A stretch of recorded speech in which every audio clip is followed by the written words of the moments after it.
तो अब इसमें यह बताया बंदी छोड़ने कि जिस प्रकार हनुमान जी भी साब है, ये भी राम है, जितनी इनमें शक्ति है, जिसने काम सर्जा वो साब को आवे, और जिसके पास पावर नहीं है गवर्नमेंट की तरफ से वो साब नहीं को आंदा।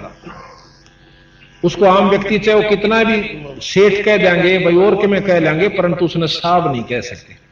साब वही कहलाता जिस पर सरकार की तरफ से कुछ शक्ति उपलब्ध है। इसी प्रकार जिसने जितनी भक्ति कर ली, वेद व्यास को भी भगवान के लिखा है, वेद भगवान व्यास भगवान, वेद व्यास भगवान लिखा, वो एक ऋषि हुए। ये बिल्कुल ठीक है, जितनी जिस ऋषि में जितनी शक्ति है उतना भगवान है। अब इन सब के परमात्मा यानी तीन पूर्ण, इनसे बड़े जो साब से तीन भगवान से ब्रह्मा विष्णु और महेश, ये तीन लोक के परमात्मा है। देखो आज तक आपने सुना भी होगा, एक आज विशेष जानकारी आपको ज्ञान होगी अगर धैर्य से सुनोगे। इष्टवादिता मत बढ़ना। कई हम ज्यादातर ये करते हैं कि ले भाई ये तो राम ने बेसरावस है, अब डीसी ने डीसी कहना बेसराना नहीं है। अगर डीसी ने कोई प्रधानमंत्री कहे तो वो हम तो मानना नहीं, उसने जिसने ज्ञान से वो नहीं मानेगा, और अनजान पर चाहे कितनी हाँ बरवा लेगी, यू है तो प्रधानमंत्री से मेरे आ रहे, यू सारे काम करे से। हाँ, जिले के जो लोग से जो उसमें रहते हैं उनके लिए वो भगवान से, यानी डीसी डिस्ट्रिक्ट लेवल का ही मालिक से, लेकिन प्रधानमंत्री या मुख्यमंत्री या मंत्री के कार्य को वो नहीं कर सकता।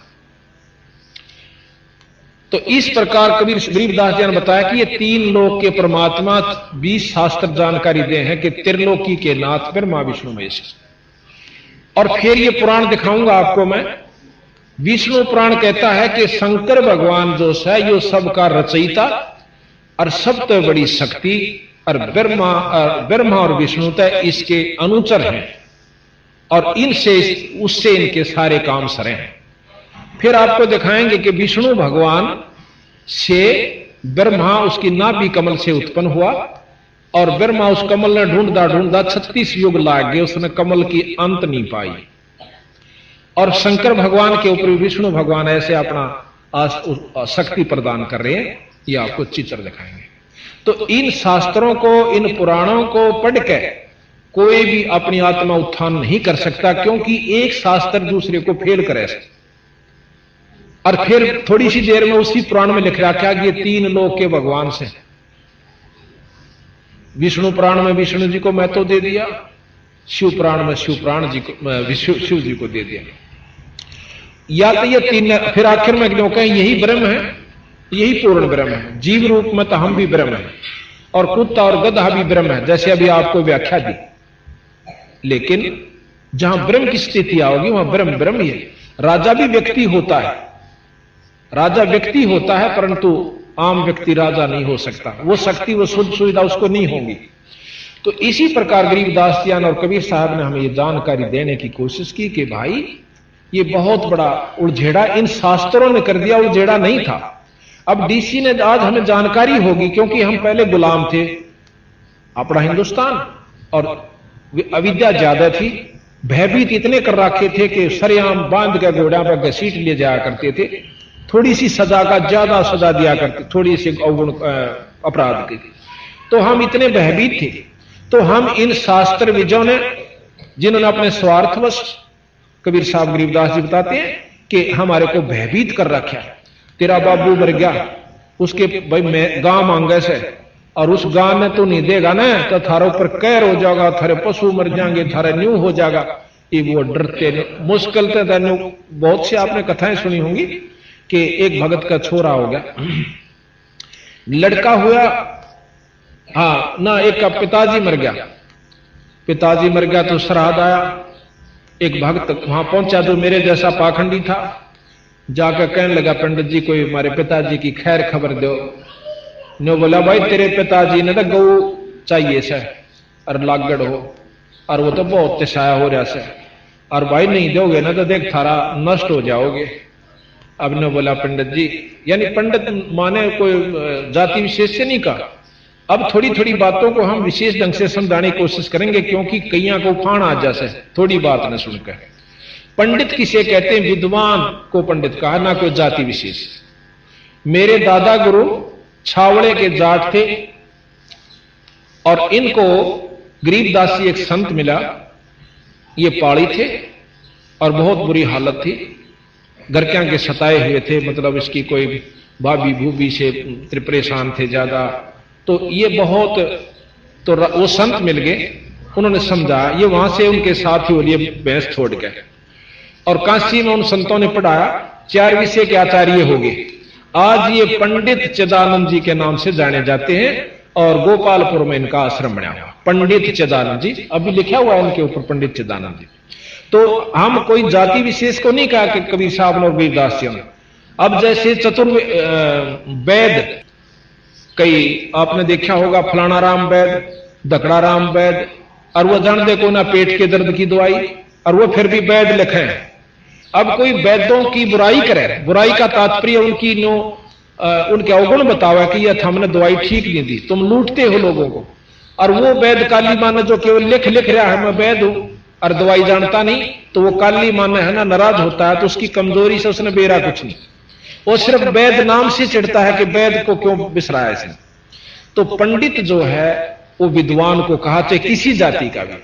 हमारे गुरुजी हैं दूसरे नंबर पे, इनके साथ में उरले वाले, ये ब्राह्मण थे जाति से, पंडित थे, जब फीत ला रखे ना वैसे फीत ला दे हैं, वो पंडित थे, पर इन्हें कदे पंडित नहीं कहा अपने आप को। ये संत रामदेवानंद जी कहलाए। ये इस छोटे पैतावास के थे जो दादरी के पास है, हम इनके घर भी जाकर आए, लेकिन ये पंडित नहीं कहा, ये संत थे। इन्होंने वो नहीं काम किया जो संतों वाला, ना ये विद्वान थे, केवल संत थे। तो इनको कभी पंडित ने अपने आप को नहीं कहवाया और एक संत कहलाए। इसी प्रकार एक खानपुर में ये आया हुआ है, यहां पर खानपुर के भी, वहां एक रिटायर है उस गुरुकुल से, उनका नाम मुझे याद नहीं रहा, धर्म भानु जी, उनको पंडित जी के नाम से जाना जाता रहे, जाट, मतलब वैसे सामाजिकली जाट है, अब उनको पंडित जी कहते हैं। तो इस चीज के महसूस मत करना कि कोई पंडितों के भी शास्त्र, जो गुमराह या मार्गदर्शक जो हुए, उनको विद्वान जो हुए हैं उनके बारे में जानकारी दी। तो कहते हैं वो गऊ, घर क्या ने गऊ दे दी भाई, अकेले जाओ पंडित जी, हमारे पिताजी तो खीना होने चाहिए। अब इसी के उपलक्ष्य में गरीबदास महाराज ने एक प्रमाण दिया। एक गरीबदास जी महाराज का एक शिष्य उसी गांव का छुडानी का था। वो लड़का जवान था, शादी हो रही थी, उसके 2-4 दिन वो सत्संग में नहीं आया लगातार। तो महाराज जी ने बुलाया, भी की बात है, छोरे लाओ बुला के।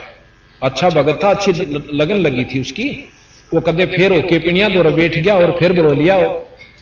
वो बुला भी, महाराज जी याद करें थे तेने। वो गया, भाई गुरु जी ने कैसे याद किया?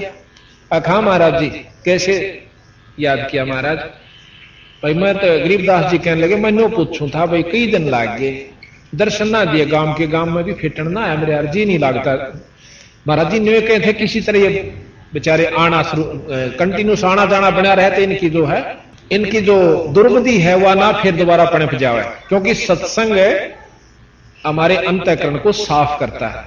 जितनी बार भी हम इसको सुनेंगे उतनी नई चेतना हमारे अंदर और हौसला बढ़ता है।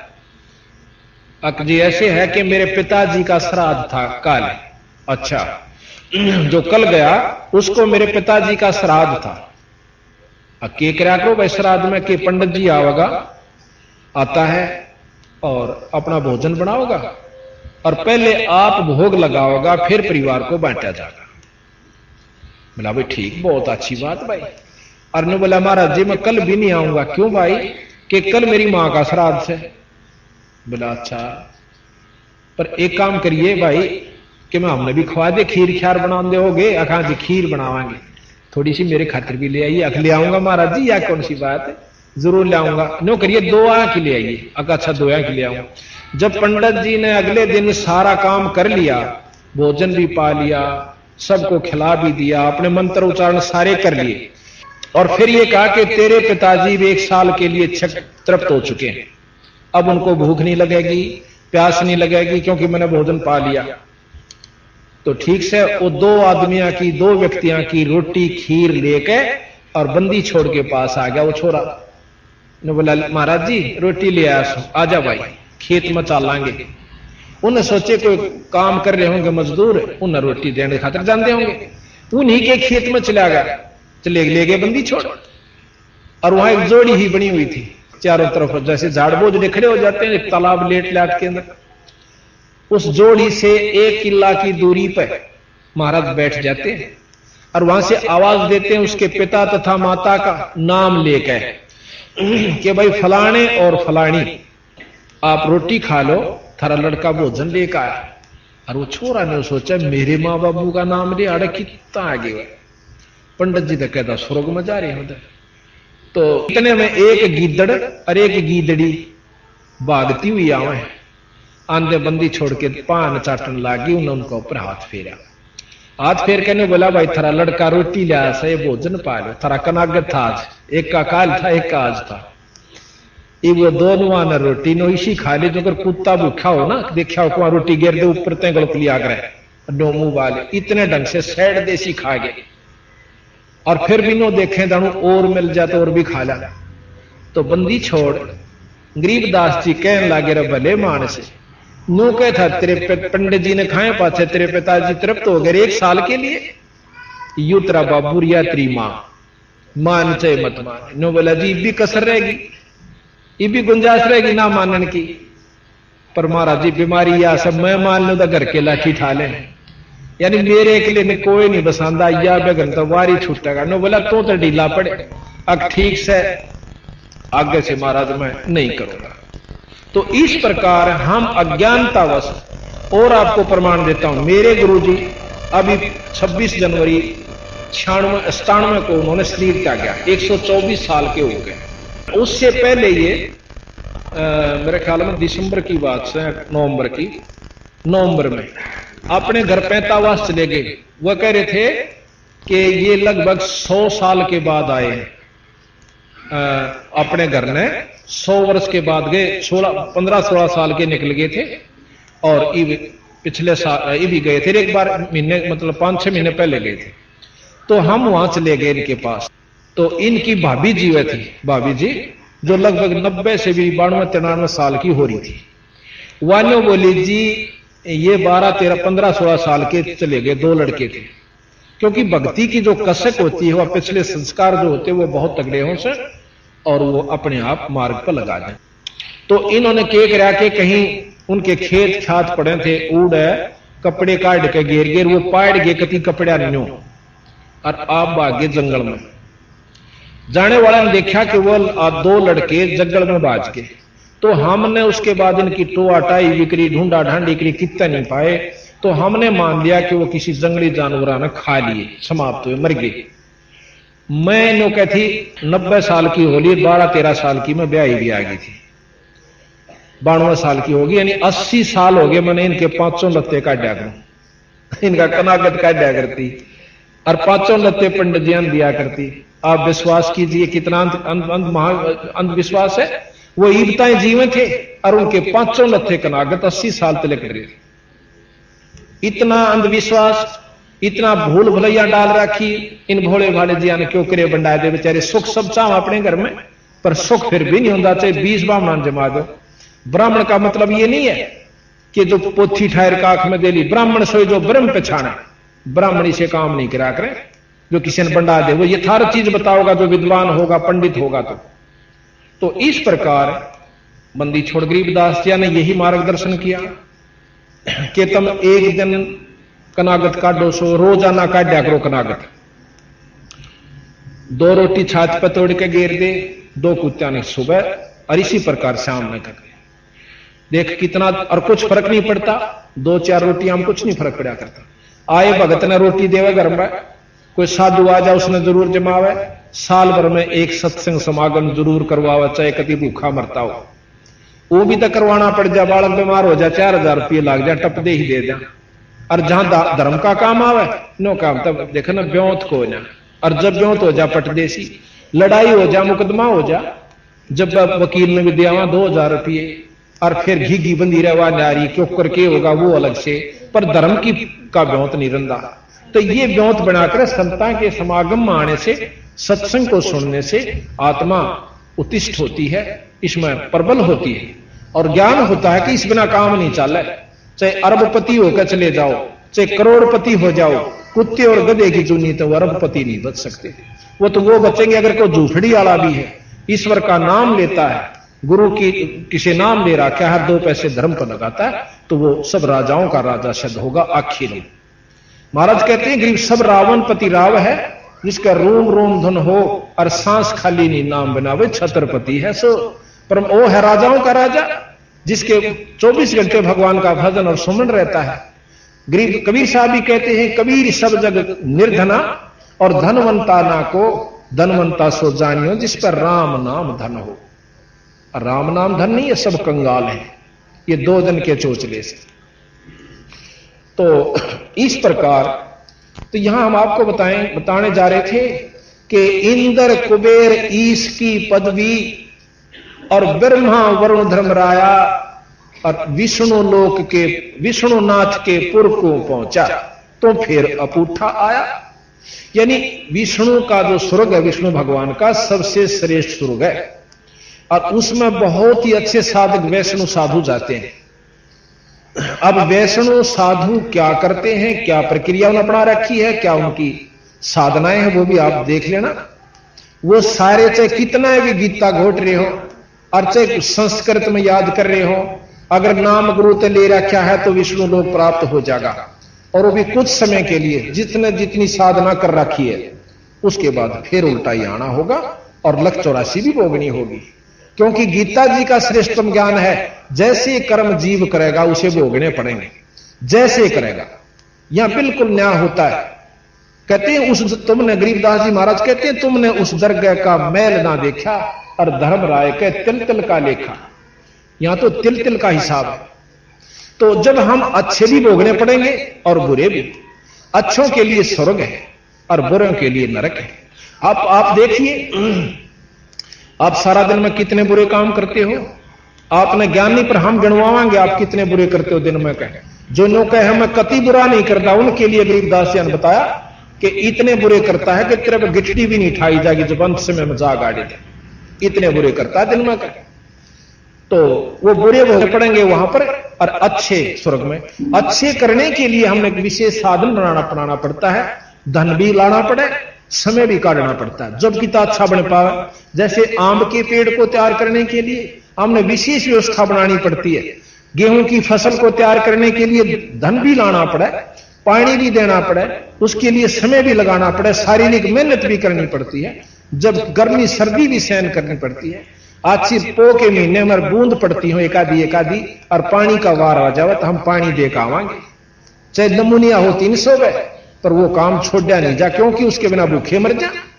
तो जब जाके कितना गेहूं तैयार हो और फसल करना आवा, जब कितनी मेहनत, और जो घास फूस झाड़ी जंखाड़ जो कांटेदार यानी दुखदाई वो आप हो जाए, पाया तलक आंदे रहेंगे, फिर भी फूटते रहेंगे। तो बुरी कर्मता आप होया करे, और शुभ कर्म के लिए जी तोड़ मेहनत करनी पड़ेगी, जब कितना बन पाओगा। और बाट देखें सारे स्वर्ग और सुख की, और कितने हम साधना अच्छी कर रहे हैं, दिन में का हिसाब ला लीजिए। तो गरीबदास जी महाराज ने कहा कि इंद्र कुबेर वरुण धर्मराया ये पदवियां हैं, जो भी जिसने जैसी साधना कर ली, किसी को इंद्र बना दिया जाता है, किसी को कुबेर जो धन का देवता है, वरुण जल का देवता है, भाई इसी प्रकार जंगल के देवता है, और इंद्रलोक का मालिक है, जो कि इंजीनियर है, जैसे चीफ इंजीनियर नहर का हो। तो इस प्रकार ये अलग अलग इनके बांट रखे हैं। इंद्र जो है ऐश्वर्यवान सत परमात्मा, यानी छक्का ठाठ करे मेरी उर्वशी वहां पर, और खूब मौज से, पर सह कितने दिन ये भी लिख रखा। और फिर वो इंद्र का के बनेगा, गधा बनेगा स्मृत लोक में आकर के, ये भी प्रमाण दे रखा। तो बंदी छोड़ महाराज कहते हैं सुख झूठे सुख को सुख कह मानत है मनमोद, ये सकल चबेना काल का कुछ मुंह में कुछ बोल। इंद्र ये देवता 33 करोड़ देवता 88,000 ऋषि भी काल के मुंह में है, उनको समय आने पर सबको भक्षण किया जाएगा। तो इस प्रकार ज्ञान दिया सतगुरु महाराज ने कि दोजक बहिष्ठ सभी ते देखे, दोजक नरक और बहिष्ठ स्वर्ग। अब ये उर्दू में बोल गए महाराज जी, इन्होंने सब भाषाओं को समावेश दिया है। कि जिस भी इलाके में, जिस भी स्टेट में ये ग्रंथ साहब पढ़ा जाएगा, उस अक्षेत्र के जो भगत हैं वो अपनी भाषा में जब्बा पकड़ लेंगे। वही बात अपनी जाटू भाषा में भी लिख रखी है और संस्कृत में भी लिख रखी है। 4 वेद 6 शास्त्र 6 ये संस्कृत का शब्द है। 4 वेद 6 शास्त्र कहां 18 पुराण, और उन जो आज से लाखों वर्ष पहले घटी हुई बातें और जो शास्त्र प्रमाण दें, इस अनपढ़ जाट ने, जाट नहीं कहेंगे हम, अब थोड़े सा आपको समझाने के लिए करिए, जाट नहीं थे, ये संत थे। जाति केवल वही लगाते हैं जिनको ज्ञान नहीं होता, लेकिन समाज में जिस ग्रुप में पैदा हो गए उसकी फीत आखिर तक उतर दी नहीं। और हम जरूर और लगा देंगे, पर उन्होंने कभी अपने आप को जाति से संबंधित नहीं किया, पर संता का जात होया भी नहीं करती। तो इस प्रकार फिर सतगुरु महाराज कहते हैं, दोजक नरक और बहिष्ठ स्वर्ग। दोजक बहिष्ठ सभी तय देखे राजपाट के रसिया, और भाई त्रिलोकी से तरपत नाही यो मन भोगी खसिया। ये मन 3 लोक भी अगर इस जीव को दे दिए जान तो भी इसका सबर नहीं होता। भाई एमएलए पहले तो कोशिश कर है कि एमएलए बन जाऊं, बस घनी सी कोई ना इच्छा। एमएलए बने बाचा फिर तगड़मबाजी देखा, मंत्री का सूत बैठ जाता घना बढ़िया, और मंत्री भी बन जाता फिर टांग लाओगा तले तले, जहां पर मुख्यमंत्री थी सूत बैठ जाता घना काम में, और मुख्यमंत्री बन जाता फिर उसने सोचा प्रधानमंत्री पर जाऊं जबकि मैं और मौज हो है। प्रधानमंत्री भी बन जाए तो फिर दूसरे विदेशों को लूटने की सोचा, जैसे राजा हुआ करते थे, राजा बन जाते, बैठते नया लड़का राजा राजगद्दी पे, नो सोचा करता कौन से हमला करूं ताकि उसने भी अडक लो। तो बंदी छोड़ महाराज कहते हैं 3 लोक तो दैव मन भर नहीं सकता, तीनों लोक भी इस जीव ने दे दे तो भी इसका पेटा नहीं भरे, और 3 लोक दे दिए भी जाएंगे फिर भी ये पशु तो नहीं जाएगा बिना एक सच्चे नाम के जाप। दोजक भिष्ट सभी ते देखे राजपाट के रसिया, और 3 लोक से तरपत नाही यो मन भोगी खसिया। फिर क्या कहते हैं कि असंख्य जन्म तन मरत्या होगे जीवित क्यों ना मरे रे, और 12 मद महल मठ बोरे, भाई बहोर ना दे धरे। अब 12 शब्द संस्कृत का है, 12 यहां कहा कि असंख्य जन्म तन मरत्या होगे। क्या कितनी बार जैसे शुरू में बताया था कि असंख्य जन्म तन भरमत होगे कुछ ना हाथ लग्या रे, कुकर शुकर खरबया बोरे कौआ हंस बुगारे। तो क्या कितने बार तो हम गधे बने, क्या कितनी बार हम गंदी नाली के कीड़े, सरप, जंगली जानवर, पक्षी, और एक दिन में कई मर जाए वो कीड़े भी हम बने। तो यहां कहा कि क्या कितनी बार मर लिया, तो एक बार जिंदा मर के देख।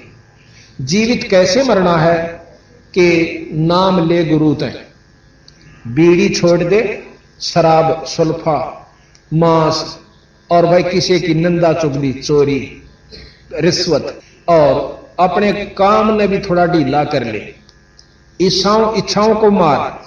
अब मन करे है कि क्या करेगा सत्संग में जाकर, अरे ठीक से अपना को पिक्चर देख लेंगे हाल में बैठ के, रही खई फिर को अपना ताश खेल लेंगे। तो वो जीवित नहीं मर रहे, जीवित ये मरे हैं जो आज सत्संग में आए हैं, अपने काम ने भी छोड़ के आए। और जितने भी हमारे उपदेशी हैं वो बीड़ी शराब मांस तमाकू से कति दूर हैं, उनको उनसे नफरत हो चुकी है, पूर्ण रूप से ज्ञान हो जाए पाछे फिर उसका रूह नहीं कराया करते। तो आज आप जीवित मर के आए हो यहां पर, इसका नाम जिंदा मरना, अपनी इच्छाओं को खत्म कम करना, ये जिंदा मरना होता है। वो दूसरी बात है कौन कितना मर चुका है, धीरे धीरे मर जाओगे, मरने का तात्पर्य इच्छाएं खत्म हो जाएंगी, मरे पाछे जिंदा होया करे जीव। जैसे गेहूं है, गेहूं को कोई भी बीज है धरती में दाब दिया जाएगा वो गलेगा, वो गलता नहीं, वो फिर उसमें गिराना कितने लेकर आओगा। इसी प्रकार समाज की नजरों में आप चोचले नहीं करोगे तो समाज में पसंद नहीं आओगे, आप लोग कहेंगे तुम्हें बेकार सा आदमी से। पर बेकार होकर ही उभरे हैं जो भी उभरे आज तक, किसी संत ने देख लो। तो हमने यही देखना है कि समाज को नहीं देखना, हमने अपने भविष्य को देखना है, आने वाले समय को देखना। तो यहां का गरीबदासियों ने कि असंख्य जन्म तन मरत्या होगे जीवित क्यों ना मरे रे। भाई 12 मध्य 12 महल मठ बोरे बहुर ना दे रहे। यहां 12 का मतलब है 12 प्राण है। पान अपान समान वियान विज्ञान इस प्रकार की 12 प्राण है। हमारी वायु है जो अपने अपना काम स्थान स्थान पर कर रही है और इन 12 प्राणों के बीच में यानी वो आत्मा है। और उस आत्मा का जब हम निरीक्षण अपना आत्म स्वरूप देखेंगे, जब हम ईश्वरीय जो शक्ति का अपने अंदर संचरण करेंगे और जब हमारे अंदर ईश्वरीय शक्ति संचरण हो जाएगी तो हम ईश्वर रूप हो जाएंगे। जब हम पीयू बनेंगे, गरीबदास जी महाराज कहते हैं कि असंख्य कोट ब्रह्मा हुए और असंख्य हुए ईश। वह बाणी अच्छी तरह याद नहीं मेरा। और साहिब तेरी बंदगी से जीव हो जा जगदीश। क्या कितने तो ब्रह्मा हो लिए और कितने का भगवान जा लिए, पर सतपुरुष पूर्ण परमात्मा पूर्ण ब्रह्म की के नाम के जापते बंदगी से भजन से और ये जीव भी जगदीश हो जाता है, परमात्मा स्वरूप हो जाता है। परमात्मा में के गुण होते हैं वो हम आपको बताएंगे और परमात्मा कौन कौन हुए वो भी आपको बताएंगे और कौन कितने परमात्मा हुए। जैसे मनुष्य है, बच्चा है पढ़ रहा है, पढ़ के डीसी बन जाएगा, पढ़ ले भाई, कोई भी बन सके। तो इसी प्रकार जिसने नो कहा कि ना भाई डीसी तक कोई एकादाय बनाकर वह चीज अलग से उसके लेवल का और अफसर बन जाएगा, वो सुविधा आपको प्राप्त हो सकती है किसी और अफसर से बन, यानी वो कार्य शुरू कर दे एक बार। तो इसी प्रकार अंत कोट ब्रह्मा हुए अंत कोट हुए ईश और साहिब तेरी बंदगी से जीव हो जा जगदीश। तो हमने जीव से जगदीश बनना है, जीव से पीव बनना है। अगर जीव से पीवे नहीं बने तो वह कुछ भी कर ले वाड़ा। जो नियम मान कर चल रहा है कि जीव अनादि है, परमात्मा और प्रकृति अनादि है, फिर वो शास्त्र झूठे हो जाते हैं। दोनों कहे हैं कि जल तत्व को पृथ्वी तत्व को जल तत्व ग्रासेगा, यानी ये खत्म होंगे पर बीज रूप में फिर रह जाएंगे। और जब बीज भी खत्म होगा, जब हम सतलोक में चले जाएंगे, एक नाम का जाप बताए विशेष और विधि से पूरे गुरु से लेकर के, और फिर हम उस सतलोक में पहुंच जाएंगे जहां पर ये हमारे ऊपर प्रकृतियां नहीं रहती, ना प्रकृति की रहती और ना काम क्रोध मोह लोभ अहंकार की होती। तो यहां बताया कि 12 मद महल मठ बोरे जो बहुर ना दे धरे, दोबारा हम इस लोक में नहीं आओगे। इस लोक में जब भी कोई भी आया, कृष्ण भगवान आए 3 लोक के मालिक, कितना दुख पाए। एक दिन भी जो सुख का सांस कृष्ण लीला देख लो, रामचंद्र जी की रामायण पढ़ लो, जब एक दिन भी सुख का सांस वह लेकर गए होते इस मृत लोक में थे। और हम उनकी उपासना करके यहां सोचा हमने सुख हो जा राम की उपासना करके। राम खुद इतना तंग पाया यहां पर जो है ना, कुफर तोड़ दिया हमारे जैसे नीच व्यक्तियों ने। उस परमात्मा 3 लोक के भगवान को भी नहीं बख्शा हमने, और आम यहां सुखी चाहता है। इस मृत मंडल में कोई सुखी नहीं रह सकता और ना हो सकता और ना उम्मीद करने की जरूरत। यहां तो सुखी केवल वो रहेगा जो नाम पूर्ण परमात्मा पूर्ण ब्रह्म का जाप करेगा। अब थोड़ा सा भेद यहां और बता दें। आपने ब्रह्म का भी नाम सुना और पार ब्रह्म भी सुना होगा, खूब सुना होगा, पर ज्ञान विचार नहीं कर पाए। ब्रह्म और पार ब्रह्म 2 नाम हैं तो 2 शक्ति भी होंगी।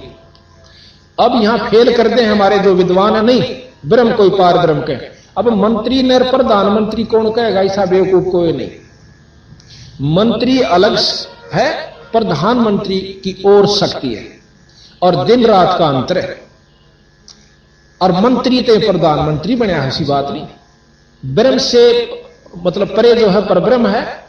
ब्रह्म की कुछ अपनी पावर्स न्यारी हो से और परब्रह्म की ओर से। ब्रह्म यहां पर ज्योत निरंजन जिसका वेद वर्णन करते हैं, ब्रह्म तक का ज्ञान वेद देते हैं, और इससे ऊपर परब्रह्म है। परब्रह्म जिसको अवगत पुरुष कहते हैं, अक्षर पुरुष कहते हैं, और ब्रह्म परब्रह्म से ऊपर है पूर्ण ब्रह्म जिसको सतपुरुष कहते हैं। इब हमने ब्रह्म तक का भी पूर्ण साधना का ना बेरा इस तक क्यों कर लाभ होया करे। हमने ब्रह्म का भी पूर्ण ज्ञान नहीं है कि कैसे लाभ लेवा इस ब्रह्म से,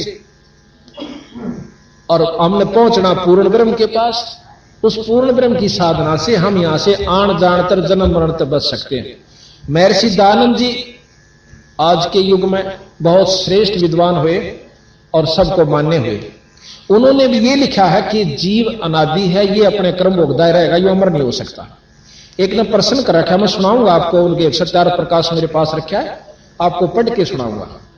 किसी ने प्रश्न किया, वो उत्तर देते हैं, अक भाई 4 मुक्ति मानी गई है। वो कहता कोई मुक्ति माक्ति ना होती, जीव अपने करे हुए कर्म का भोग भोगता रहे, ना कोई स्वर्ग से, ना कोई नरक से, और ना कोई विष्णु है, ना कोई ब्रह्मा से, ना कोई और वहां परमात्मा की संज्ञा में रहते। ये जीव आड़े अपना चोले बदलता रहे और हवा में घूमता रहे, ऐसे इसका कोई स्वर्ग नरक नहीं है, कोई सुख दुख नहीं है। तो इतना तो वह भी मानना है कि भाई ये जीव जन्म मरण के चक्कर में रह जाएगा। और गरीबदास जी महाराज के जब यू इससे बीमारी में रहा तो फिर साधना की जरूरत पड़ेगी। साधना तो हमें करनी चाहिए ना कि कतिये कबाड़ में नहीं आवा और जन्म मरण ते इच्छा छूट जाए। ये प्रमाण देते हैं। जब इस महापुरुष ने 4 वेद 6 शास्त्र 18 पुराण आप मिला लीजिए और 11 उपनिषद, एक अनपढ़ था, कति कलम उसका स्कूल के दौरे का भी नहीं गया, पहले स्कूल होते भी कहां थे। अच्छा, वो जब आज से लाखों वर्ष पहले कि जो कि तो महाभारत और रामायण को लिखते हैं और श्रुतियां का ज्ञान देते हैं, तो वो क्या कह सकते हैं हम उनको? वो परमात्मा थे। वो अपना भेद देने के लिए आए और अपना लिख गए सारा का सारा। भाई जिसने कुछ थोड़ा बहुत सुख चाहिए तो इस गीता जी ने पढ़ा करो और इस प्रकार आचरण करा करो। इन्होंने गीता जी का भी ज्ञान दिया कि गीता जी के ज्ञान से आप ये सुख प्राप्त कर सकते स्वर्ग, और हमारे ज्ञान से आप पूर्ण ब्रह्म यानी सतलोक को जाओगे, जो कभी अविनाशी है, नष्ट नहीं होता, उस लोक में जाओगे। एक तरफ से शास्त्र हमें बताते हैं विष्णु लोक समाप्त होगा, शंकर जी का लोक भी होगा और विष्णु जी का भी लोक होगा। ब्रह्मा जी भी समाप्त होगा, विष्णु जी भी समाप्त होगा, शंकर भगवान भी नष्ट होगा। एक किताब शास्त्र में लिखा है कि 7 ब्रह्मा मर लेंगे, 7 इंद्र मर जाते हैं जब एक ब्रह्मा मरता है, और 7 ब्रह्मा मर जाते हैं जब एक विष्णु समाप्त हो जाता है, और 7 विष्णु समाप्त हो जाते हैं जब एक रुद्र का यानी शंकर जी नष्ट हो जाता है। तो इस प्रकार आप बताइए, महाराज गरीबदास जी ने कोई गलत नहीं कहा कि तुम उस अविनाशी परमात्मा से मिलो। आगे कहा कि सतगुरु मिले तो 4 मुक्ति जहां सतगुरु मिले तो इच्छा मिटे, और पद मिल पदे समाना, चल हंसा उस लोक पठाऊं जो आज अमर स्थान। आदि यानी कदेत, अमर जो कभी नष्ट नहीं होता, वो स्थान, वो सतलोक होता है। अब बताइए, फिर कहते हैं कि 4 मुक्ति जहां चंपी करती, 4 मुक्ति इस 3 लोक की, चौथी मुक्ति सायुज मुक्ति जो है श्रेष्ठतम मुक्ति है। महाराज कहते हैं 4 मुक्ति जहां चंपी करती, चंपी के 5 दाबे, उस संत के जिसने पूर्ण ब्रह्म परमात्मा की उपासना कर ली। 4 मुक्ति जहां चंपी करती, माया होरी दासी, और दास गरीब अब है पद पर से वो मिले राम अविनाशी। अविनाशी परमात्मा का हमें जानकारी ज्ञान जब हो जाएगा तो तब हमें भक्ति की रुचि बनेगी। ईब तो हमको तो माता के गीत गा रहे सा, और को रेखे जो है ना अपनी भाई की खेत में बना ली एक मंडी सी, और मारा पितर ना सिद्ध है उड़ा गुलगुले चढ़ा का आकर, और खा के कुत्ता उस गुलगुला ने उड़े मूत की धार मारा उसके ऊपर, और माता भी राजी है, पितर भी खुश, फिर हुआ ठीक। तो हमने जो साधना अपना रखी है वो कति ओछे ढंग की अपना ली, और यही गरीबदास कबीर साहब महाराज ने कहना है कि इन साधनाओं से जो वस्तु तुम पाने के लिए शरीर धारण करके आए थे मनुष्य का, या उपलब्धि इन साधना से नहीं हो सकती। एक भाई ने प्रश्न किया कि मैंने उससे कहा कि ऐसे ऐसे हमने कोई चमत्कार बताया कि ऐसा हो गया, तो वो नौका लगाई ईब करके दिखा दे। अब वही बात कोई नौका जीत में राम वर्षा जेठ में, हर को रो तकाड़ा नौका आड़ वर्षा के दिखा दे, ते ना तुम्हारा बरसाना हाथ में, पर न्यो जरूर बता दें कि उड़ा बरस रहा ना तसलियत तो चाल दिखा दें, क्यों बरसे पाछे कुछ तो आकरण होया करे। बड़ा वर्षा होगा बारिश भी पाओगी, पानी सूख भी गया होगा तो गिल्लापन जरूर पाओगा, और भाई सूख भी गया होगा तो फिर 10 आदमी गोवा जरूर पाओगे। राम वर्षा बारिश हुई थी, नो कहना मतलब जब मानो जब रोहतक में बरस ले, यू तो एक बड़ा रोड़ा है, ये ओड ब्यों तक किसी का सैनिक फिर बरसागर फिर दिखा दे। तो इसी प्रकार उन्होंने बोला ईब दिखा दे, तो वो काम करके मैं बोला ओड ब्यों तो नहीं से, पर जब उस स्थिति में हम आ जाएंगे जब वो बारिश हो जाएगी यानी वो काम हो जाएगा, तो थोड़ी सी देर में वो महर्षि दानंद जियों के उपासक थे, यानी उनको मानते थे कि हम उनके सिद्धांतों को बहुत अच्छा मानते हैं, थे अच्छे उनके सिद्धांत, जहां तक थे बिल्कुल ठीक है। तो उन्होंने बोला आपने ज्ञान नहीं कि महर्षि दयानंद इतने योगी थे कि छत का शर ला दिया करते, नो उठ जाया करते थे समाधिस्थ होकर के और फिर वापस आ जाते थे। नो बोला फिर कोई कमी रह जाए उस संत में? मैं बोला कति कमी नहीं, पर अभी तुमने न्योना बेरा के इस साधन तय इस वस्तु को पा करके उसने लाभ क्यों हुआ होगा? एक प्रमाण मिलता है, सुखदेव ऋषि हुए इतने योगी थे कि अपनी इस योग साधना से शरीर को इतना साध लिया था कि उड़कर सह शरीर तीनों लोकां में घूमे आया करते थे। और गरीबदास जी महाराज कहते हैं वो स्वर्ग में बैठे हैं, और स्वर्ग की वो आपने अपनी भाषा सुने ली होगी, केस है स्वर्ग। महाराज के जट कुंडल ऊपर आसन है सतगुरु की सैल सुनो भाई, जहां ध्रुव पर लाद ना पहुंचे सुख देने मार्ग ना पाई। हम उस भेद को देने खातिर आए हैं जो थारे शास्त्र अपने शास्त्र भी नहीं वहां पर पहुंच पा रहे। और किसी का ना यकीन हो तो देखो अपनी जो हम कहीं इस तरह करके देखो, कुछ दिन वह चीज उपलब्ध अपना दर्शन हो तो ठीक से, ना अपना फेर भाई जहां लग रही वहां लगी रही। ऐसा सतगुरु महाराज ने बताया, हमने करके देखा तो वह वस्तु हमें उपलब्ध हुई, और फिर हमने आगे अपनी जो बताने की और भक्तात्माओं को बताई, उनको जो उपलब्धि हुई आज उसका परिणाम आपके सामने है। बहुत कुछ इस बात को मानने को तैयार हो गए। तो यहां कहते हैं कि चार मुक्ति जहां चंपी करती माया होरी दासी, दास गरीब भय पद पर शव मिले राम अविनाशी। अब इस प्रकार का ज्ञान खुद कबीर साहब ने उन 10 साल के बच्चे का कहा, गरीबदास जी का। अब गरीबदास जी बहुत उत्सुकता से सुन रहे, और बच्चे का लगन बहुत होया करे, और वो तो खुद परमात्मा स्वरूप थे, अंतःकरण बहुत उनका साफ था। तो कहने लगे महाराज जी इसका समाधान तो बताओ फिर भाई के बने? नो बोला मैं नाम दूं और तो नाम ले, और जब बात बने महाराज जी फिर तो नाम दे दो। वो हाँ फिर कहा ना कि इस गऊ का दूध पीवाएंगे। नो बोला इस गऊ का दूध काट लिया उन्होंने। कैसे कि कबीर साहब ने उस बिना ब्याई हुई बच्ची के ऊपर हाथ धर दिया, उसमें तो अपने आप दूध निकलना शुरू हो गया। और बरोला ले जाया करते, बरोला का हरियाणा में जो शीत स्यात लस्सी वस्सी ले जाते हैं, छोटा मटका उसे वो धोधा रखा था, लस्सी लुस्सी पी कर रोटी राटी खा के खाने के बाद वो नीचे रख लिया। जब वो बरोला यानी वो पात्र छोटा सा भर गया तो अपने आप दूध बंद हो गया। कबीर साहब ने गरीबदास जी कहने लगे कबीर साहब को, लो महाराज जी दूध पी लो। महाराज जी कबीर साहब ने दूध पिया, कुछ बच गया। जो वहां बड़े बड़े पाड़ी थे, सियाणे पाड़ी जो 30-30 40-40 साल के, उनको कबीर साहब कहने लगे, ले भाई बच्चों तुम भी पी लो, पाड़ियो ग्वालो दूध पी लो। इन्हों बोला इस पाप के दूध नाम कौन पीवे?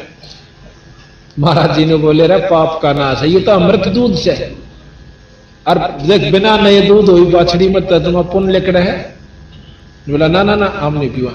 वो तो चले गए दूर गाना का प्रियर। गरीबदास जी ने बोले मन ने दो महाराज। जब वो दूध दोनों ने पी लिया, फिर ये नाम दिया, और नाम देकर बोले तो साधना करिए बेटा इसकी डट के, जो मैं बता चल रहा हूं। नाम का जाप करिए तेरी अपने आप, और मेरी कृपा से तू वहां पहुंच सका, जो चीज तुमने ना दिखी वो दिखाऊंगा। तो ये महाराज इन विचारों को कर ही रहे थे, करते करते आंखें खुली, और इनकी जो आत्मा है कबीर साहब लेकर के ईश्वर को और सब लोगों को दिखाया। विष्णु लोक दिखाया, शंकर लोक दिखाया, इस ब्रह्मांड में शंकर लोक दिखाया, माता का लोक दिखाया, अष्टंगी का, शेरावाली का, और उसके बाद ब्रह्म का स्थिति बताई। जो निराकार कहते हैं जिस परमात्मा ब्रह्म को, वो आकार में दिखाया, आकार में दिखाया। निराकार तो उसके लिए जिसने ना देखा, उसकी शक्ति काम कर रही है। ज्योत निरंजन उसका नाम है, और निरंजन लोक में रहता है, आकार रूप में रहता है, और वहां दिखा करके फिर उसको सतलोक में ले गए। ब्रह्म पार करके पार ब्रह्म का पार किया, और फिर अपने लोक में ले गए। तो गरीबदास महाराज को ये सारी चीज दिखाते दिखाते 2-3 घंटे उनकी समाधि लग जाती। समाधि किस तरह लगती है? हम समाधि मानते हैं आंख मीच के और कई कई घंटे अभ्यास करें बैठ कर नो, 3-3 घंटे 4-4 घंटे, और एक भाई ने कहा हमने 8 घंटे हो गए रोज अभ्यास करूं हूं, और तले तो सोनो जासू यहां तक, बस इतनी उपलब्धि होती है। ये साधन, ये हठ योग है। हठ योग आज के युग में ना तो कामयाब हो सकता, और ना ये पहले भी नहीं हुआ, और आज तक जीवन है थोड़ा सा जीव का, और ना इतनी फुर्सत के हम 8 घंटे बैठ सके। गरीबदास जी जमींदार थे, हड़बाया करते, हड़ बांधे बांधे वो काम किया। न बोले न तुम करा करो भाई, हमने समाधि लाने की जरूरत नहीं, आप पे लागेगी नाम के प्रभाव तक। समाधि क्या होती है? जब अंदर भक्ति संतरित हो जाती है, कमाई हो जाती है भजन की, नाम की, साधना की, तो अपने आप यह स्वर्ग उस लोक को चालनी शुरू हो जाएगी जिसका वो उपासक है। नाम एक विशेष काम करता है। नाम जो है, नाम उस लोक में ले जाएगा जिस लोक की आप उपासना कर रहे हो। आपका गुरु जिस इष्ट का उपासक होगा उसी लोक में आप चले जाओगे, और उसमें जो सुख या दुख होगा वो आपको प्राप्त होगा। तो कबीर गरीबदास जी महाराज आंख खोले हुए न्यों बैठे, लेकिन वो शरीर में नहीं थे। सारा कुछ देखा है, पालिया ने देखा ये 2 घंटे हो गए उठता न बैठ के मैं बात करता, और महाराज जी वहां से अंतर ध्यान हो गए कबीर साहब। उन पालियों ने आकर देखा, पहले तेने बोला रहा गरीबू, गामा में गरीबू का आकर दे महाराज ने, न्यों लाया 2 एक बार पड़ गए, वो गिर गए। उन्हें सोचा मर गए। तो आप कई बार देखा समाधि, हम बात कर रहे हैं किसी दूसरे से, और एक हमारे बाँ को खींचा नो, कई बार बात सुने, पर हमने न्यों भी नहीं पता होता ये मेरी बाँ ने खींच रहा है, मेरे हाथ लगा रहा है, इसका भी आवाज हमें नहीं होता, और हम दूसरे से बात कर रहे होते। तो उस समय हम इतना ध्यान प्रागाढ़ हो चुका है उस बातों के अंदर कि हमने शरीर भाव नहीं है कि मेरे को हाथ भी ला रहा है। इसको समाधि कहते हैं। वो चलते चलते भी लग सकता है, बस में बैठे भी आपका ध्यान ऐसा जा सकता है, पाछला बोलने जा आपने भी नहीं बेरा तू क्या कह रहा है, बस दोहरे के लेकर जा, हम मिनो नहीं बेरा की आवाज आई थी बस की, हम इतने विचारों में गुम जो हो जाते हैं गहराई में, उसको समाधि कहते हैं। वो कितनी लगती है वो अलग चीज है। तो इस प्रकार गरीबदास महाराज अपने सारे लोग देख रहे थे, और गांव में बाजे आए वो पाली, गांव में ने बोले जी छोरा मर गया, भाणजा मर गया, कोई देवता के कोई भाणजा के। गरीबदास जी छुड़ानी के भाणजे थे। गांव में तो रोना पिटना हो गया, स्वरूप भाई एक का छोरा रोए मर गया, अरिशे बड़े चौधरी का जिसका 2.5 बीघे जमीन। तो वह रोआ पीटी शुरू हुई, अर्थी बनाई, अर्थी बनाकर लेकर चाल पड़े, शमशान घाट पर धर दिया महाराज के शव को। और शमशान घाट पर धरते ही महाराज के बंधन जो ऊपर का रस्सी बांध करे ना, वो आप टूट टाट के और एकदम दूर जा पड़े, और महाराज बैठे हो जाते हैं गरीबदास जी 10 साल के बच्चे। और जब बैठे होते हैं देखा तुम काम, तो उसी समय उन्होंने ये वाणी बोलनी शुरू कर दी। उनको अंतःकरण में ये जमा होगी और ये वाणी बोलनी शुरू करती, गरीब पर पटन पर लोक है जहां अदली सतगुर सार, और भक्ति हेत से उतरे पाया हम दीदार। अब कहते हैं कि हमने वो लोक देखा, वो सतलोक देखा, और वहां से परमात्मा सतपुरुष खुद कबीर साहब यहां पर आकर और मुझे उपदेश दे के गए, वो लोक दिखा के ले। अब इस बात की नहीं मान दे कई भाई भक्तात्मा ने कहा हम तो ई प्रगट कर दो ना कबीर साहब ने। देखो गांव छुड़ानी साबित गवाह इस बात का, आप जाकर तसल्ली कीजिए। अभी आपको बताया था कि बारिश होगी हो, और 1 महीने पाछा कोई नौका फलाना दिन बारिश हुई थी, और वो नौका मैं इतना मानो करवा के दिखाओ नहीं, वहां के लोग जरूर बताओगे 1 महीना पहले आड़ा वर्षा था भाई। और जब 20 आदमी कहें तो वह सच्ची माननी पड़ेगी, चाहे वहां वर्षा हुआ दिखता भी नहीं, बारिश हुई नहीं दिखती हमने, तो वह माननी पड़ेगी, वह झूठ नहीं बोल रहे। साबित गांव में के शौक से झूठ बोलने का, और फिर ये प्रमाण देते अपनी वाणी में वो परमात्मा जिन्होंने 250 वर्ष पहले यूं लिख दिया था इस वाणी में कि इन राज्यों की रीत कहूं मैं तो से हंसा, और घर घर लोहा बर्तन धन और ना देखण में कंसा। गरीबदास जी महाराज ने 250 वर्ष पहले यूं कहा था कि घर घर लोह के बर्तन हो जाएंगे, कांसी नहीं रहेगी, कांसी का बर्तन नहीं रहेगा घर में देखण में भी। आज वो बात हो चुकी है, और 10-20 साल में कांसी कति खत्म हो जाएगी। आज लोह के बर्तन स्टील के घर घर हो चुके हैं। तो उनकी ये बात सत्य, ये भी सत्य माननी पड़ेगी कि गिरि पर पट्टन पर लोक है जहां अदली सतगुर सार और भक्ति हेत से उतरे पाया हम दीदार। अब कहते हैं वो कौन आए कि अलल पंख अनुराग है सुन मंडल रहती दास गरीब उधारिया में सतगुरु मिले कबीर। अब कबीर साहब के बारे में आपको जानकारी हम प्रथम देंगे, क्योंकि जब तक हम नहीं मानते किसी भी इष्ट को, किसी भी उसकी जब तक हम शक्ति का ज्ञान नहीं होता तो हम उसको आदर की दृष्टि से नहीं देखते। अब जैसे राम और कृष्ण जी के बारे में हमने रामलीलाएं पढ़ी और ऑर्डर लागे थे देखन, उनकी गांव गांव में रामलीला हुई, इतने महान 3 लोक के भगवान की उसने इतने शुभ काम किए और रामायण होने लगी, तो हमारे अंतःकरण में परमात्मा की संज्ञा में राम और कृष्ण बिल्कुल अंतःकरण में जमा हुए। क्यों हुए? ध्यान से सुनिए ये बातें, आपको आज जो सुनने को मिलेंगी जिंदगी में शायद कभी कभी आपको, आप हिम्मत से सुनिए, इष्टवादिता में ना जाइए। ये खास यहां पर दुख होगा कि हम इष्टवादी बन जाते हैं, यथार्थ ज्ञान को भी ठुकरा देते हैं। नहीं, इतनी भी निंदा नहीं होगी, यथार्थ बात होगी। अगर यथार्थ को भी निंदा समझो हो तो फिर आपकी कमजोरी होगी। राम और कृष्ण भगवान 3 लोक के परमात्मा, इसमें कोई शक नहीं,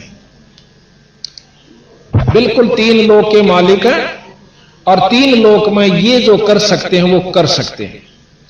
डीसी जिले में जो कर सकता डीसी जिले का मालिक है और जो वो कर सकता वो ही कर सके, फालतू नहीं कर सकता। बेशक मालिक भी है पर जितने वो कर सकता अधिकार क्षेत्र उतने ही कर सके।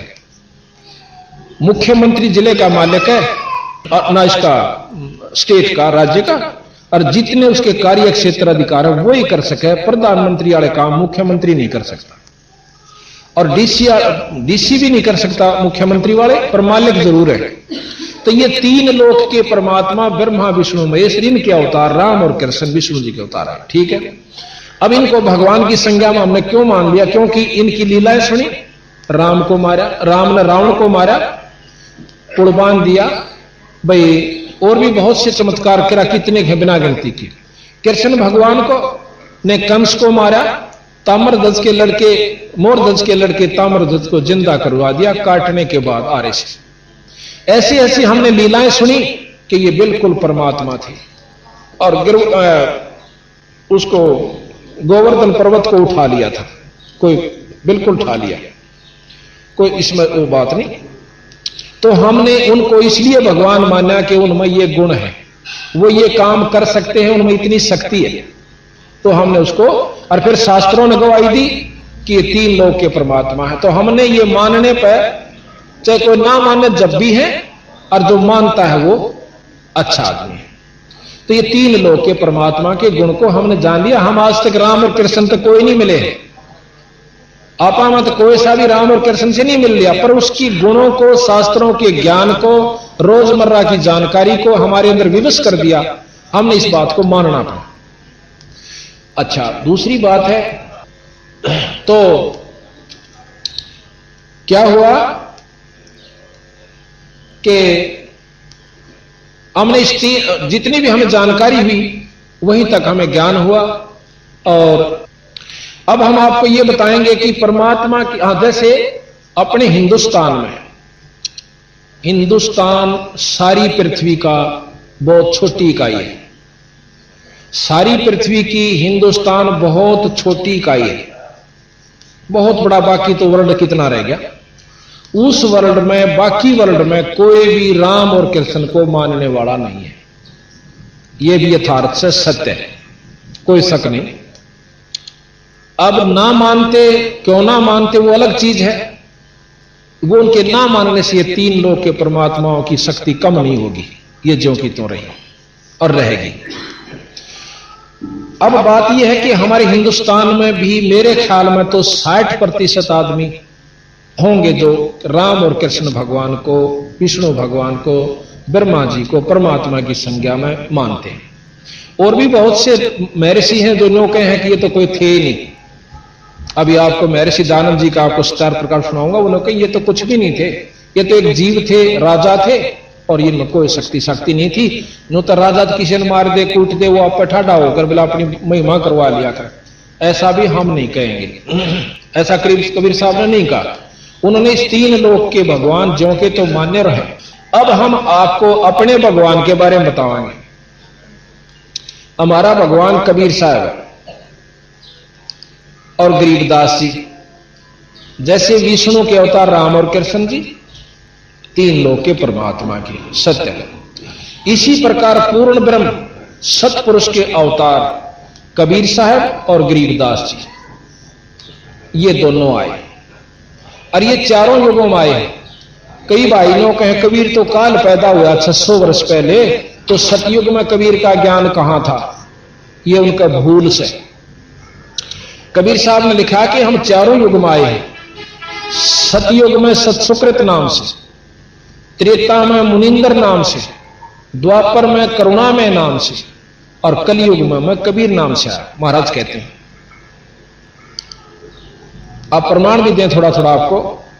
मंदोदरी जो रावण की रानी थी, उसके पास इतना ज्ञान कहां से आ गया? एक राक्षसों की नगरी में।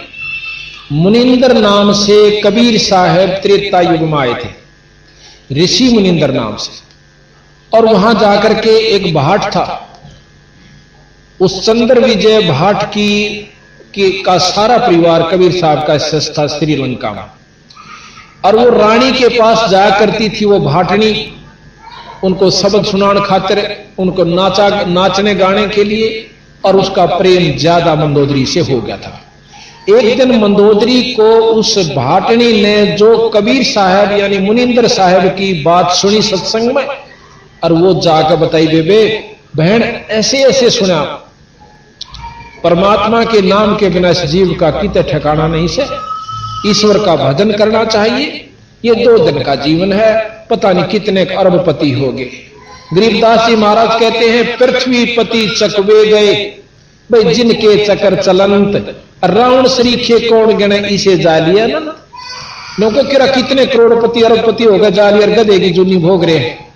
यो राम नाम बिना भाई छुटकारा नहीं होगा। तो मंदोदरी को जाके उस भाटनी ने, चंद्र विजय की पत्नी ने बताई। मंदोदरी बहुत पुण्यात्मा थी, उसके अंदर कसक बड़ी। उसने पूछा, बेबे यू तेरे ताई किसने बताई यह बात? ने बोली, मारे गुरुजी आया करे। गुरुजी आया करे कहां आए? इब कहां वजह मन में लाई तक वे बता दूंगी। मन तो न्यो ना जिक्र करा भी राजा की रानी है, कदे मारी बातां द्वारा छोटे व्यक्तियों द्वारा ना आवे। बेबे देख, यहां तो मैं बुला नहीं सकती गुरुजिया ने, पर मैं आ जाएंगी लोकमा छुपमा, अपना कार्ड कैसे न बोली बे तू आजिए। जब महाराज कबीर साहब मुनिंदर साहब दोबारा वहां पहुंचे, तो उस चंद्र विजय की भाटनी ने जाकर मंदोदरी रानी से बता दिया, अक गुरु जी आ रहे बे, आजा तू अपनी बात कर। अब वह मंदोदरी इतनी लायक थी, इतना उसमें ज्ञान था, उसी समय छोड़कर अपने महल ने और लेके एक बांदी ने साथ और महाराज के पास पहुंच जाती, जाकर लंबी दंडोत करती है मंदोदरी। तो उन्होंने क्या किया, कहने लगे, फिर उसको समझाया, बेटी ये 2 दिन का जीवन है, और ये रावण जोश है, ये बहुत उल्टा रास्ता पकड़ चुका है। एक बात विचार कीजिए, रावण जितना तप और कुर्बानी शायद कोई कर सके, शंकर भगवान का तप और अपनी नाड़ काट कर उसको चढ़ा देना कोई बालका का खेल नहीं है। पर उसमें कमजोरी क्या रही? ज्ञान की कमी रही। वैसे विद्वान मानते हैं, संत इसको ज्ञान नहीं मानते, जो खोटा कर्म कर दे। ज्ञान हो पाछे तो कीड़ी नहीं मार सकता आदमी, और उसने इतने कुकर्म पाछ दिए, उसको ज्ञान नहीं था, अभिमान हो गया। तो मंदोदरी को कबीर साहब से उपदेश मिला, ने बोला, बेटी तू अपना भजन कर, वो तो मानेगा नहीं। उसकी तो ऐसी स्टेज पे पहुंच गया कि वापस आना उसका मुश्किल है। तू अपना भजन कर, ये नाम ले ले और तेरा छुटकारा हो जाएगा किसी युग में भी। तो उसी प्रकार मंदोदरी ने कबीर साहब मुनिंदर साहब का नाम ले लिया। एक भगत जी ने मेरे से प्रश्न किया यही बात, नो कहने लगा, जी मैं सारा घूम लिया, बड़े बड़े मंडलेश्वरों से और विद्वानों से मैंने 2 प्रश्न किए जिंदगी में, और उनका जवाब मेरे को नहीं मिला। क्या कि राक्षसों की नगरी, और उसमें मंदोदरी ने इतना ज्ञान कितना होगा जो रामायण के अंदर इतना गूढ़ ढंग से समझा रखा है रावण को कि कोई आम आदमी संत भी नहीं समझा सकता। मंदोदरी के पास वो ज्ञान कहां से आ गया? इसका मैंने जवाब दे दो, मैं शिष्य बन जाऊंगा। मैंने आज तक किसी का गुरु नामा नहीं लिया है, पर एक और मेरी प्रसंग है, मैं पहले आते यूं सुन दे। मैंने उसको ये प्रकरण बताया कि वो मंदोदरी कबीर साहब की यानी मुनिंदर साहब की शिष्या थी, और कबीर साहब का जो ज्ञान है वो विशेष है, सब शास्त्रों से न्यारा ज्ञान है, अंतःकरण में सीधा अटैक करता है।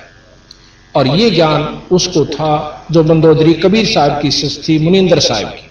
तो फिर उसका सारा प्रकरण समझाया, रामायण तो भी उसने देखी, फिर हमने गरीबदास जी ने प्रमाण दे रखा वो भी बताया, फिर उसको तसल्ली। फिर दूसरा प्रश्न उसने किया कि मैंने महाभारत कई बार पढ़ ली और देख ली और विचार कर लिया, उसमें एक प्रकरण आता है क्या कि उसने प्रश्न किया कि प्रथम तो गीता जी में यह ज्ञान दिया भगवान कृष्ण ने अर्जुन जी तक कि तू अपना निष्काम भाव से आप लड़ाई कीजिए, अक्षत्रिय का धर्म है, तेरे ऊपर ये कर्म लागू नहीं होंगे, आपके ऊपर कोई कर्म लागू नहीं होंगे। ये तो मैंने सारे मार रखे विराट रूप दिखा करके और अर्जुन को लड़ाई के लिए तैयार कर दिया। और फिर कहते हैं कि एक प्रकरण आता है कि जब राजगद्दी पे युधिष्ठिर को बैठान लगे, युधिष्ठिर जी कहने लगे कि ऐसे पाप के राज्य को मैं नहीं भोगूंगा जिसमें करोड़ों बहन विधवा होगी, पता नहीं कितने मारे गए, ऐसे कुकर्म के राज्य को जो राजा करता है तो वो नरक का भागी होता है। इस बात को देख करके फिर कृष्ण जी के पास युधिष्ठिर जी को ले जाते हैं, कहने लगे भगवान इस राज्य को मैं प्राप्त नहीं करना चाहता, मुझे ये राज नहीं चाहिए, आप किसी को दान कर दीजिए। अब कृष्ण जी ने कहा कि देखो युधिष्ठिर, राज उसी को देना चाहिए जो अधिकारी होता है, अगर हम किसी अनधिकारी को राज देते हैं तो पाप के भागी होते हैं। राजा योग्य होना चाहिए, प्रजा पालक होना चाहिए, दया भाव उसके अंदर होना चाहिए, जो कि आप और धर्म का राज करता हो। ये सब आपके अंदर विद्यमान है। बहुत सी चर्चाएं उसको करके फिर भी वो नहीं मानता है। कहने लगा ऐसा कर युधिष्ठिर कि आप एक यज्ञ कीजिए, यज्ञ के करने से आपके जो पाप कर्म हैं ये नष्ट हो जाएंगे और जो आपने युद्ध में पाप किए वो नहीं लगेंगे। युधिष्ठिर जी मान जाते हैं कि यज्ञ की गई, राजगद्दी पर विराजमान हो जाते हैं। कुछ दिनों के बाद, कुछ वर्षों के बाद युधिष्ठिर को बहुत बुरे सपने आने शुरू हो जाते हैं। रात्रि में देखता है कि किसी की नाड़ कटी हुई है और कोई हाहाकार करता हुआ भाग रहा है, कि कोई भाग रहा है, उसके पीछे से तीर मार दिया, वो तीर भागता जा रहा है, रोता जा रहा है और पड़ जाता है और मर जाता है। किसी के छाती में बाणों से भर दिया जाता है, हाहाकार कर रहा है, कोई औरतें रो रही हैं कि मैं विधवा होगी, कोई चूड़ी फोड़ रही है उसकी छाती के ऊपर। इस दृश्य को देख करके युधिष्ठिर पागलों की तरह रात में बहुत बुरी तरह चिल्लाकर उठ जाता है। आसपास उसके भाई बहन जो भी होते थे वो देखते हैं, अक आपको क्या हो गया, नौकर भी परेशान हो जाते हैं। तो वो कहने लगा मुझे ऐसे ऐसे बहुत बुरे भयानक दृश्य स्वप्न में दिखाई देते हैं। इस बात के लिए वो फिर भगवान कृष्ण जी के पास जाते हैं कि भगवान मैं बहुत परेशान हो गया, ये क्या कारण है कि मुझे ऐसे स्वप्न दिखाई दे रहे। तो भगवान कृष्ण जी ने कहा कि आपने जो युद्ध किया था महाभारत, वो जो पाप कर्म आपको सेध रहे हैं, दुख कर रहे, दे रहे हैं। अब ये लफ्ज दोबारा सुना उसने। युधिष्ठिर तो बहुत शील स्वभाव के थे, कुछ नहीं बोले, पर अर्जुन जी के कान खड़े हुए। गरीबदास जी प्रमाण देते हैं, कबीर साहब ने प्रमाण दे रखा, पर अर्जुन नो नहीं बोला कि भाई युधिष्ठिर के मन में यह जावेगी कि मेरे सुख होने में यू भाई राजी नहीं टांग डावा, भाई मन चैन आ जा, रात नहीं यू युग नहीं करने देंदा नहीं। उसी समय अर्जुन ये कहने वाले थे कि भगवान आप कह रहे थे कि आपके ऊपर कोई पाप कर्म लागू नहीं होंगे, पर नहीं बोले। अश्वमेध यज्ञ की तैयारी हुई। उस अश्वमेध यज्ञ के अंदर कहते हैं बहुत जीव आकर जी में, जिसमें महर्षि बहुत बड़े विद्वान 12 करोड़ पंडित विद्वान, एक से एक विद्वान। अब जाति को विद्वान पंडित नहीं कहा सतगुरु महाराज ने, गरीबदास जी ने, और ना जाति विद्वान पंडित होती। नकुल और सहदेव को भी विद्वान माना गया, पंडित में गिनती की गई है। नकुल और सहदेव जो युधिष्ठिर के भाई थे, उन दोनों को भी विद्वान पंडित माना गया, बहुत विद्वान थे वह दोनों के दोनों। तो नकुल और सहदेव के से विपर वशिष्ठ मुनि से और द्रोणाचार्य पता नहीं कितने और तीनों देवता ब्रह्मा विष्णु महेश ऋषि रूप में आकर उस यज्ञ में भोजन खाते हैं। उस यज्ञ की संपूर्णता सफलता का के लक्षण रखा था भगवान कृष्ण जी ने एक पंचजन्य शंख जिसके 5 मुंह थे, पंचायन भी कह सकते, और एक ऐसे सुसज्जित स्टेज के ऊपर अलग रख दिया कि जो भी यहां पर पूर्ण भक्ति शक्ति वाला संत या इष्ट इसमें भोजन खा जाएगा, इसमें प्रसाद पा जाएगा, यो शंख आप बाज जाएगा, उसके ये लक्षण थे। तो वहां लिख रखा है उस महाभारत में भी, और गरीबदास जी और कबीर साहब भी प्रमाण देते हैं कि सभी ने भोजन पा लिया पर शंख नहीं बाजा। अब युधिष्ठिर परेशान हो जाता है, कहने लगे भगवान कृष्ण, और भगवान कृष्ण जी ने भी भोजन खा लिया, शंख नहीं बाजा।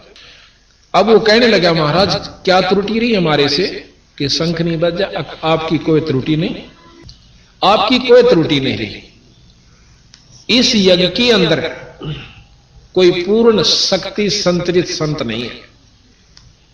अब युधिष्ठिर ने होता कि एक जी आप भी तो खा रहे हो। फिर ने बोला महाराज ये इतने बड़े बड़े विद्वान महामंडलेश्वर, और जिसमें 9 नाथ 84 सिद्ध ये सब बैठे हुए, और 33 करोड़ देवता 88,000 ऋषि, क्या महाराज इनमें कोई पूर्ण संत नहीं है? अकन ये तो मान बढ़ाई के भूखे हैं, इनमें कोई पूर्ण शक्ति संतरित संत नहीं है। ने बोला जी क्या बात? कृष्ण भगवान ने अपना हाथ ऐसे किया और उनकी जो अगले जन्म में जो उन्होंने अगला जन्म पाना था वही रूप बनकर खड़े हो गए।